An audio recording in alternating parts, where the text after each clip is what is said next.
Yo, what's up guys? This time tuturo ko sa inyo kung paano nga ba mag-build ng Armadillo XP Farm. So yun guys, kung hindi ka pa nakasubscribe sa aking YouTube channel, please subscribe.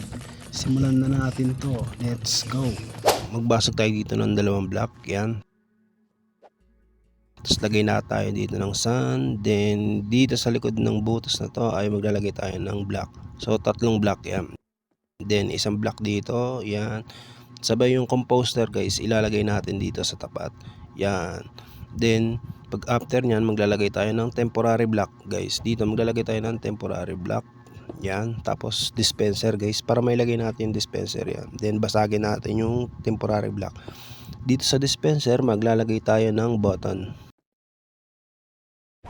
Yan, ganyan yan guys. Tapos dito sa side na to, yan dyan, sa side na yan guys, dito maglalagay tayo dito ng 3 blocks sa dalawa, tatlo. Then ganun din sa kabilang side guys, sa dalawa, tatlo. Then dito sa itaas sa magkabila, lagay tayo ng tigi isang block, 1, 2. Then maglalagay tayo dito ng temporary block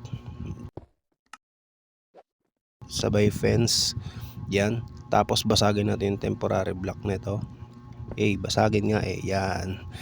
Tapos yan guys, ayan kung makikita nyo, ganyan talaga yung forma niyan. Pero hindi pa yan tapos. So mga dyan sa composter na yan guys, dyan natin ilalagay yung armadillo guys. Yan, dyan. Dyan natin ilalagay yung armadillo yan sa composter na yan. Siyempre bago tayo maglagay dyan ng armadillo is maglalagay muna tayo ng zombie sa baba guys. For example, kahit anong paraan guys, basta makapaglagay kayo ng zombie dyan, goods na yan. Then pag may zombie, syempre kailangan ng name tag guys. So lalagay nyo ng name tag. Kayo nang bahala kung anong ipapangalan nyo sa zombie na gusto nyo ipangalan sa kanya. Then syempre ilalagay natin yan dun sa zombie.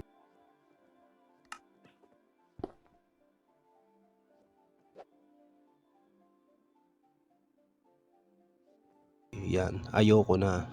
Then after nyan guys, wait lang, lagyan lang muna natin isang blocks dito sa kabila para mas okay tignan, di ba? Yan, goods na yan guys. So ganyan talaga yan. Then maglalagay tayo ng armadillo dito sa composter. Yan. The reason kaya may zombie is para para matakot yung armadillo. Then lagay tayo ng water sabay ng leaves. Temporary block, isang block.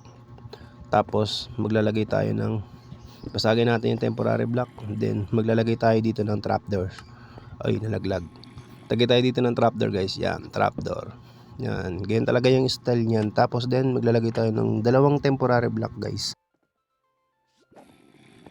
Isa, dalawa. Tapos isang block. Then basagin natin yung temporary block. Tapos baba tayo dito guys. Then maglalagay tayo ng trapdoor doon sa block na yan. Yan guys. Yan, ganyan talaga yung niyan, itsura niyan. So hindi pa yan tapos guys. Then yun, after nun guys, maglalagay tayo dito ng, syempre yung paano natin ma-open yung armadillo din. Block dyan, isa pa rito, dalawa rito, then additional block. Then yun, lagay tayo ng lever, tapos competitor. Yan, then redstone, redstone, redstone, redstone, redstone, redstone dito, redstone dito, redstone dito. So i-connect natin siya dito sa trapdoor na nasa fence. Fence ba yan? Basta yun na yan. Then open natin kung nagana. Tignan natin. Then kapag kaganyan na yung lumabas, ibig sabihin working na yan guys. Then patayin muna natin dito guys. Tapos kukunin nyo yung trident syempre. Nakita ng trident, ibato nyo lang doon sa taas na trapdoor. Then open and close nyo lang yung trapdoor. Yan, pagka nandun na, nalaglag na, open nyo yung lever guys.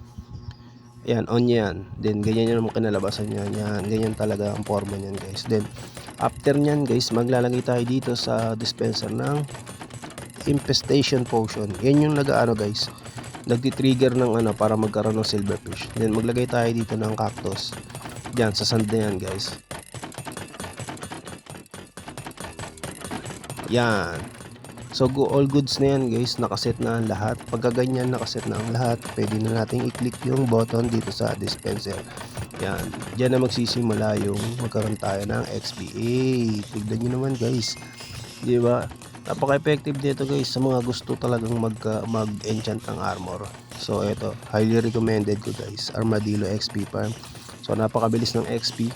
kailangan mo lang ng effort para gumawa ng infestation potion, pero madali lang yung gawin guys, walang problema. So yun lang guys, maraming salamat sa panonood. Sana ay may natutunan kayo dito sa ating tutorial ng Armadillo XP Farm. Tignan nyo naman guys, nagkalat yung XP, talagang umuulan, di ba? So yun guys, salamat, sana may natutunan kayo dito sa ating Armadillo XP Farm at sana nakasunod ang lahat. So comment down below guys kung gusto nyo na sundan pa natin ng iba pang farm na tutorial guys. So para naman may engganyo ako gumawa ng mga iba pang farming na tutorial. So yun lang guys, maraming salamat.